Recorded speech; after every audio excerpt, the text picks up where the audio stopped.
beginning with pastor and Bible.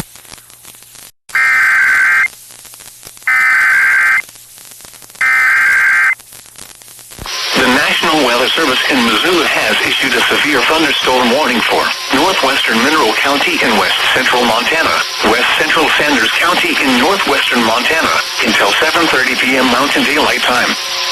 At 6:53 p.m. Mountain Daylight Time, severe thunderstorms were located along the line extending from near Mullen to 13 miles south of Lookout Pass, moving northeast at 55 miles per hour. Hazard, 60 miles per hour wind gusts. Source, radar indicated. Impact, expects damage to roofs, siding, and trees. Locations impacted include Thompson Falls, Hungan, Delaware Borgia, St. Regis, Salt Seat, Snyder, Belknap, White Pine, East Portal, and Taft.